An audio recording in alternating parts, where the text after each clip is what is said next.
According to Statistics Canada, 98% of employer businesses in Canada are small businesses. That's why if they hurt, we all hurt.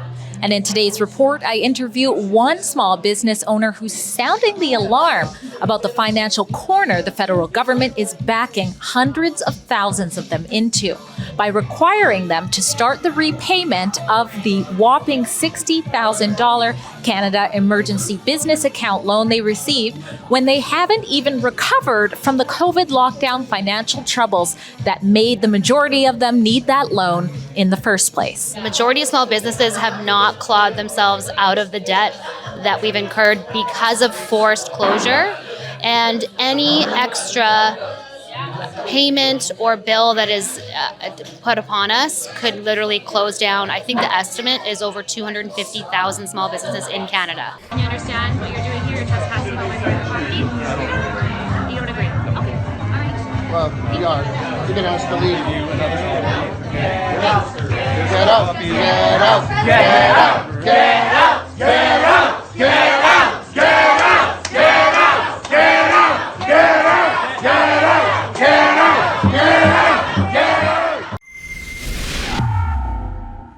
Drea Humphrey here with Rebel News, and while Prime Minister Trudeau may have taken the silver spoon out of his mouth for a minute to give that announcement, plenty of small business owners consider it a slap in the face that they're going to have to pay the CEBA loan by only 18 days after the new year. If you saw our previous coverage when widespread COVID-19 measures became a new normal, then you know just how harmful lockdowns were for different sectors of the society, especially small businesses. In today's report, I meet up with one of British Columbia's lockdown-era heroes, the owner of Kitsilano's Corduroy restaurant, Rebecca Matthews, who refused to comply with a medical apartheid that would discriminate against unvaccinated patrons. Standing in the gap yet again for small businesses, today she is going to tell you how even with the government's requiring the payback on January 18th as a term loan of 5% over the next 2 years, hundreds of thousands of small Canadian businesses like hers could end up closing their doors for good. Rebecca, now during the lockdowns, you were certainly a voice for small businesses, and now you're continuing that with a fight over asking the government to give you guys more time. Tell people who are not familiar with what's happening with why you're so concerned. So during the lockdowns and restrictions, the government offered up this loan to most small businesses, upwards of $60,000. And many businesses did not want to take it because, that putting yourself in debt is never a good situation. However, because of the mandates and the lockdowns, many of us were just forced to. We had no other option. It was either take the loan or close our business. So we took the loan like many others did, and if you paid it back by this coming December, they forgive $20,000.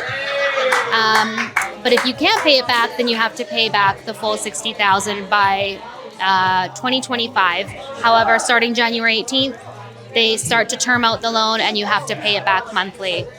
And the concern is that majority of small businesses have not clawed themselves out of the debt that we've incurred because of forced closure, and any extra payment or bill that is put upon us could literally close down. I think the estimate is over 250,000 small businesses in Canada. That's right. The last report that came out from the Canadian Federation of Independent Businesses did say an estimated of 250,000 businesses across the country can shut down about this.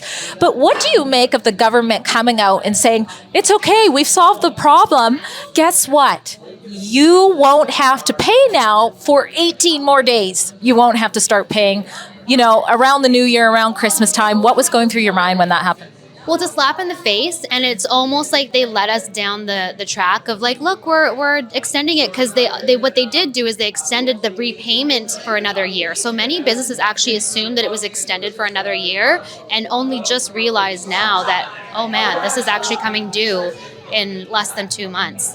So a lot of businesses are worried and stressed on top of everything else that we've been put through in the last few years. How much of a struggle it's been this last year. And, the debt that we've accrued because of it. People's spending habits have changed. Inflation in this country is insane. So people are not going out like they used to. Food costs, everything combined, and then to have on top of it, have the loan come due. I'm not sure that we'll make it through. I don't think it's something that we can take on at this point.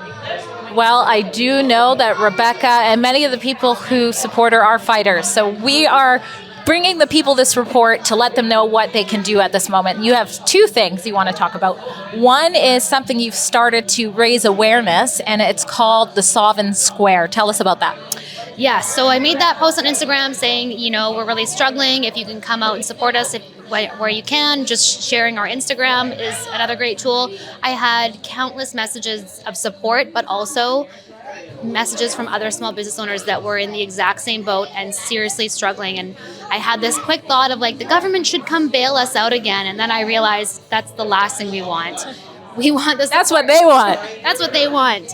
And so I just thought, we just need to bring more awareness. We need to connect customers to the businesses that are in alignment and share the same values. And Sovereign Square popped into my head, and I just made an Instagram page and just let the world know, hey, I'm going to start sharing businesses that are like-minded and that are the backbone of this country, and it just sort of took off from there. The last thing we're going to talk about is a petition that many are getting behind. Tell us about that, and we will link that in the written article for this report in the description box below, as well as Sovereign Square. Oh, thank you. Yeah, so it's CFIB. It's the Canadian Federation of Independent Businesses, and they've been an organization around for over 50 years. They were actually behind the first extension that happened for the loan, and so they've got a petition going that's backed by all the premiers in Canada, asking the government to give us another extension, because otherwise over 250,000 businesses are going to close. So they're not going to get their money back anyway. So why not extend it and give us some more time to breathe and just come out of the hole that was planned and they caused. Well, it makes sense to me. I'm Drea Humphrey for Rebel News, and this is Rebecca Matthews, a freedom fighter for small businesses. Thanks for being back on Rebel News. Thanks for having me, Drea. Just like the small businesses who are the underdog, so is independent media. We don't take a penny from the federal government. We are accountable only to you and also dependent on you.